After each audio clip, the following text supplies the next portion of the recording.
अंजनी के पूर्व जन्म की कहानी कहते हैं कि माता अंजनी पूर्व जन्म में देवराज इंद्र के दरबार में अप्सरा पुंजिकस्थला थी। बालपन में वो अत्यंत सुंदर और स्वभाव से चंचल थी। एक बार अपनी चंचलता में ही उन्होंने तपस्या करते एक तेजस्वी ऋषि के साथ अभद्रता कर दी थी। गुस्से में आकर ऋषि ने पुंजिकस्थला को श्राप दे दिया कि जा तू वानर की तरह स्वभाव वाली वानरी बन जा। ऋषि के श्राप को सुनकर पुंजिकस्थला ऋषि से क्षमा याचना मांगने लगी। तब ऋषि ने कहा कि तुम्हारा वह रूप भी परम तेजस्वी होगा।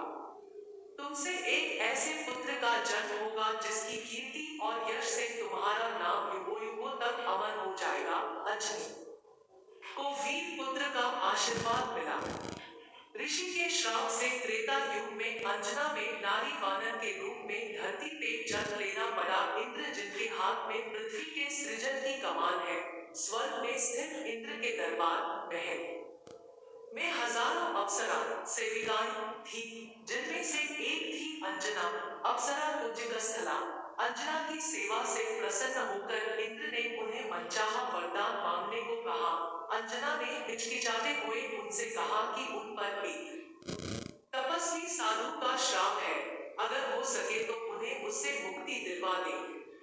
इंद्र ने उनसे कहा कि वह उस श्राप के बारे में बताएं, क्या पता वह उस श्राप से उन्हें मुक्ति दिलवा दे।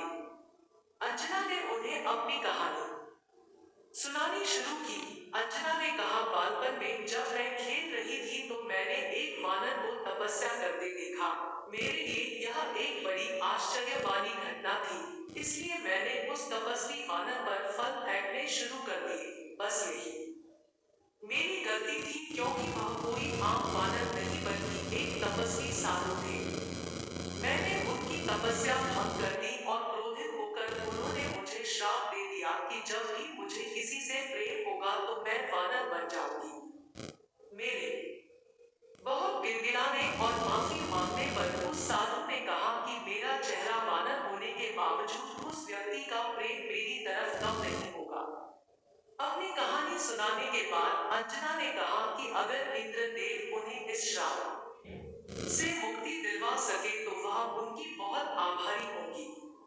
इंद्रदेव ने उन्हें कहा कि इस श्राप से मुक्ति पाने के लिए अंजना को धरती पर जाकर वास करना होगा, जहां वह अपने पति से मिलेंगी। शिव के अवतार को जन्म देने के बाद अंजना को इस श्राप से मुक्ति मिल जाएगी। इंद्र की बात मानकर अंजना धरती पर आई और केसरी से विवाह। इंद्र की बात मानकर अंजना धरती पर चली आई। एक श्राप के कारण उन्हें नारी वानर के रूप में धरती पे जन्म लेना पड़ा। उस श्राप का प्रभाव शिव के अंश को जन्म लेने के बाद ही समाप्त होना था और एक शिकारन के तौर पर जीवन यापन करने लगी। जंगल में उन्होंने एक बड़े बलशाली युवक को शेर से लड़ते देखा और उसके प्रति आकर्षित होने लगी। जैसे ही उस व्यक्ति की नजरें अंजना पर पड़ी, अंजना का चेहरा वानर जैसा हो गया। अंजना जोर जोर से रोने लगी। जब वह युवक उनके पास आया और उनकी पीड़ा का कारण पूछा तो अंजना ने अपना चेहरा छुपाते हुए उसे बताया कि वह बदसूरत हो गई है। अंजना ने उस बलशाली युवक को दूर से देखा था, लेकिन जब उसने उस व्यक्ति को अपने समीप देखा तो पाया कि उसका चेहरा भी वानर जैसा था। अपना परिचय बताते हुए उस व्यक्ति ने कहा कि वह कोई और नहीं वानर राज केसरी है, जो जब चाहे इंसानी रूप में आ सकते हैं।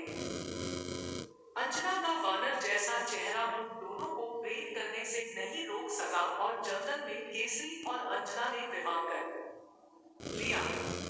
केसरी एक शक्तिशाली वानर थे जिन्होंने एक बार एक भयंकर हाथी को मारा था। उस हाथी ने कई बार असहाय साधु संतों को विभिन्न प्रकार से कष्ट पहुंचाया था। तभी से उनका नाम केसरी पड़ गया। केसरी का अर्थ होता है सिंह। उन्हें कुंजर सुदान, हाथी को मारने वाला के नाम से भी जाना जाता है। पप्पा सरोवर अंजना और मतन ऋषि पुराणों में कथा है कि केसरी और अंजना ने विवाह कर लिया पर संतान सुख से वंचित थे।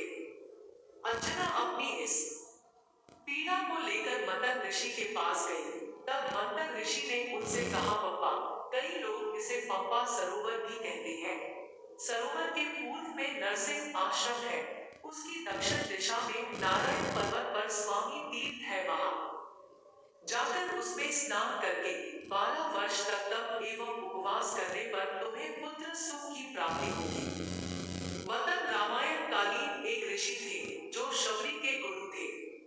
अंजना ने मंथन ऋषि एवं अपने पति केसरी से आज्ञा लेकर तप किया था। 12 वर्ष तक केवल वायु पर ही जीवित रही। एक बार अंजना ने शुचि स्नान करके सुंदर वस्त्राभूषण धारण किए।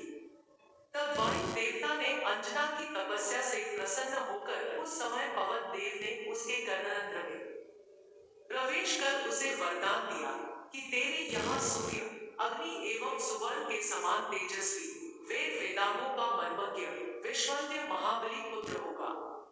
अंजना ने मंथन ऋषि एवं अपने पति केसरी से आज्ञा लेकर नारायण पर्वत पर स्वामी तीर्थ के पास अपने आराध्य शिव की तपस्या में मग्न थी। शिव की आराधना कर रही थी। तपस्या से प्रसन्न होकर शिव ने उन्हें वरदान मांगने को कहा। अंजना ने शिव को कहा कि साधु के श्राप से मुक्ति पाने के लिए उन्हें शिव के अवतार को जन्म देना है। इसलिए शिव बालक के रूप में उनकी कोख से जन्म ले। कर्नाटक राज्य के 2 जिले कोप्पल और बेल्लारी में रामायण काल का प्रसिद्ध किष्किंधा तथास्तु कहकर शिव अंतर ध्यान हो गए।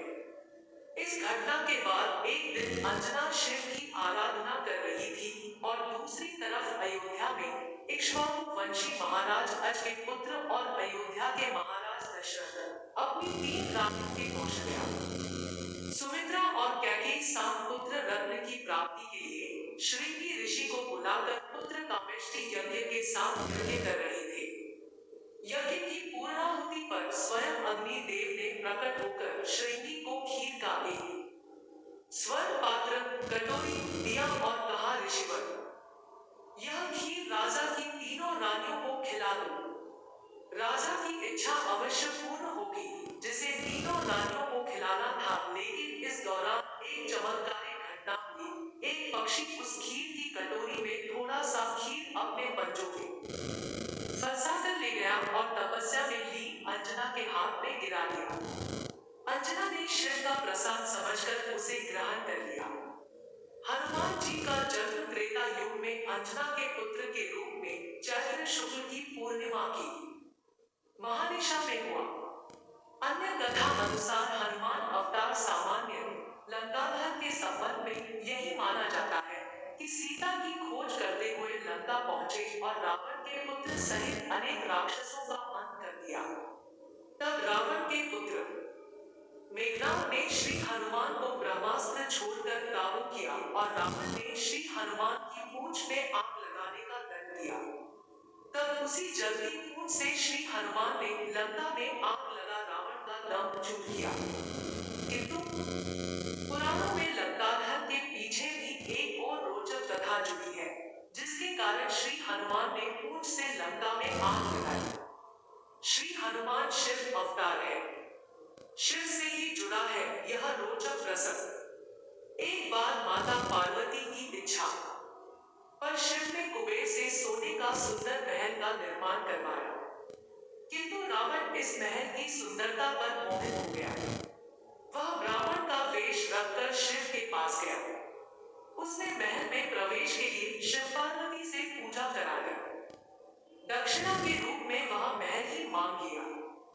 भक्त को पहचान शिव ने प्रसन्न होकर वह महल दान दे दिया। दान में महल प्राप्त करने के बाद रावण के मन में विचार आया कि यह महल असल में माता पार्वती के कहने पर बनाया गया, इसलिए उनकी सहमति के बिना यह शुभ नहीं होगा। तब उसने शिवजी से माता पार्वती को भी मांग लिया और भोले भंडारी शिव ने इसे भी स्वीकार कर लिया। जब रावण उस सोने के महल सहित मां पार्वती को ले जाना लगा, तब अचंभित और दुखी माता पार्वती ने विष्णु को स्मरण किया और उन्होंने आकर माता की रक्षा की। जब माता पार्वती अप्रसन्न हो गई तो शिव ने अपनी गलती को मानते हुए मां पार्वती को वचन दिया कि त्रेता युग में मैं वानर रूप हनुमान का अवतार लूंगा, उस समय तो मेरी पूंछ बन जाना। जब मैं माता सीता की खोज में किसी सोने के महल यानी लंका जाऊंगा तो तुम पूंछ के रूप में लंका को आग लगाकर रावण को दंडित करना। हनुमान जी की प्रसिद्धि कथा अंजना के पुत्र होने के कारण ही हनुमान जी को अंजनेय नाम से ही जाना जाता है, जिसका अर्थ होता है अंजना द्वारा उत्पन्न। माता श्री अंजनी और कविराज श्री केसरी हनुमान जी को अतिशय प्रेम करते थे।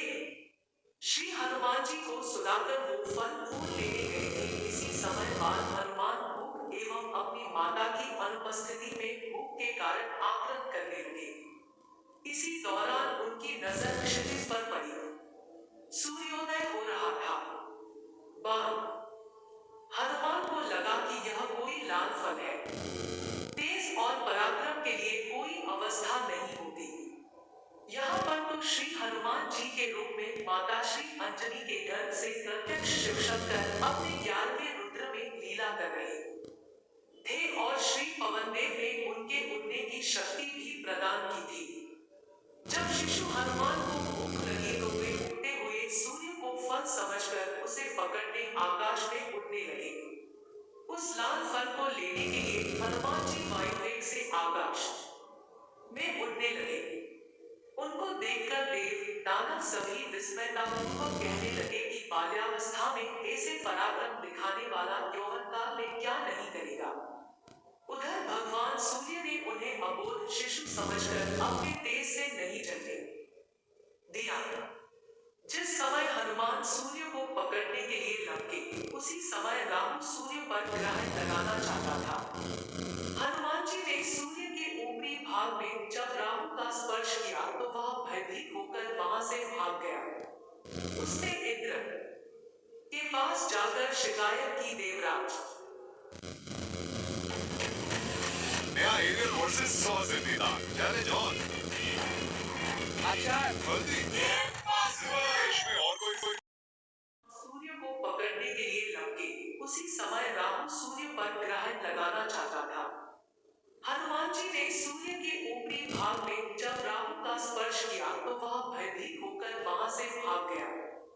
उसने इंद्र के पास जाकर शिकायत की, देवराज आपने मुझे अपनी क्षुधा शांत करने के साधन के रूप में सूर्य और चंद्र दिए थे। आज अमावस्या के दिन जब मैं सूर्य को ग्रस्त करने गया तब देखा कि दूसरा राहु सूर्य को पकड़ने जा रहा है। राहु की बात सुनकर इंद्र घबरा गए और उसे साथ लेकर सूर्य की ओर चल पड़े। राहु को देखकर हनुमान जी सूर्य को छोड़ राहु पर झपटे। राहु ने इंद्र को रक्षा के लिए पुकारा तो उन्होंने हनुमान जी पर वज्रायुध से प्रहार किया, जिससे वे एक पर्वत पर गिरे और उनकी बाईं ठुड्डी टूट गई। हनुमान की यह दशा देखकर वायुदेव को क्रोध आया। उन्होंने उसी क्षण अपनी गति रोक दिया। इससे संसार की कोई भी प्राणी सांस न ले सकी और सब पीड़ा से तड़पने लगे। तब सारे सुर, असुर, यक्ष, किन्नर आदि ब्रह्मा जी की शरण में गए। ब्रह्मा उन सबको लेकर वायुदेव के पास गए। वे मूर्छित हनुमान को गोद में लिए उदास बैठे थे। जब ब्रह्मा जी ने उन्हें सचेत किया तो वायुदेव ने अपनी गति का संचार करके सभी प्राणियों की पीड़ा दूर की। तभी श्री ब्रह्मा जी ने श्री हनुमान जी को वरदान दिया कि इस बालक को कभी ब्रह्मशाप नहीं लगेगा, कभी भी उनका एक भी अंग शस्त्र नहीं होगा।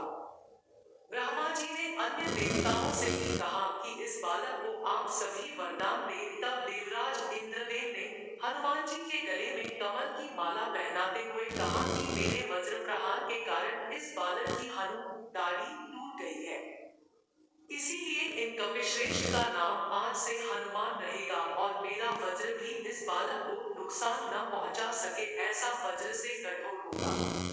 श्री सूर्यदेव ने भी कहा कि इस बालक को मैं अपना तेज प्रदान करता हूँ और मैं इसको शस्त्र स्पर्ध मर्मज्ञ बनाता हूँ।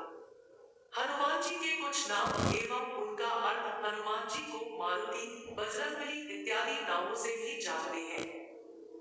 बजरंग शब्द से ही मारुति शब्द की उत्पत्ति हुई है। महाभारत में हनुमान जी का उल्लेख मारुतात्मज के नाम से किया गया है। हनुमान जी का अन्य एक नाम है बजरंगबली। बजरंगबली यह शब्द व्रजावली के अपभ्रंश से बना है, जिनमें वज्र के समान कठोर अस्त्र का सामना करने की शक्ति है, वे व्रजावली है। जिस प्रकार लक्ष्मण से लखन, कृष्ण से किशन ऐसे सरल नाम रूपों ने अपभ्रंश कर उपयोग